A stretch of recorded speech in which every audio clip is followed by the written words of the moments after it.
అఖిల భారతీయ Congress committee మరియు Pradesh Congress committee మరియు district Congress committee వారు ఇచ్చిన పిలుపు మేరకు జై బాపు, జై భీమ్, జై సంవిధాన్ కార్యక్రమాన్ని మన డొంకేశ్వర్ మండలం తరపున నికాల్పూర్ గ్రామంలో మొట్టమొదటిగా పాదయాత్ర ప్రారంభించినందుకు చాలా ఆనందంగా ఉంది.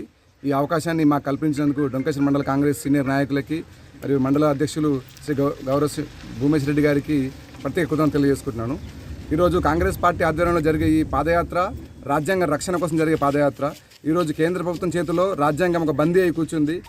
స్వతంత్రంగా ఉండాల్సిన రాజ్యాంగం ఈరోజు స్వతంత్ర సంస్థలైనటువంటి ఈడీలు, సిబిఐల చేతిలోకి వెళ్ళి రాజ్యాంగం కూను చేయబడుతుంది.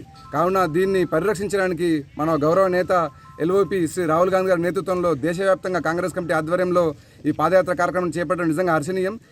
గత 78 సంవత్సరాల క్రితం రాసిన రాజ్యాంగాన్ని మళ్ళీ చెదలబట్టించే విధంగా బీజేపీ ప్రయత్నించడం నిజంగా దుర్మార్గం.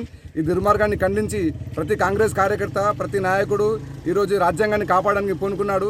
ఇప్పుడు కాపాడే ఈ రాజ్యాంగం మరో 100 సంవత్సరాల వరకు వర్ధిల్లుతుందని శ్రీ రాహుల్ గాంధీ గారి నాయకత్వంలో రాజ్యాంగం ఇంకా పటిష్టమై బలవంతం చెందుతుందని చెప్పి తెలియజేసుకుంటూ ఈ నికాల్పూర్ గ్రామానికి ప్రత్యేక అవకాశాన్ని కల్పించినటువంటి డొంకేశ్వర్ మండల కాంగ్రెస్ నాయకులకి, సీనియర్ నాయకులకి అందరికీ ప్రత్యేక కృతజ్ఞతలు, ధన్యవాదాలు నికాల్పూర్ గ్రామం తరపున తెలియజేసుకుంటూ జై కాంగ్రెస్.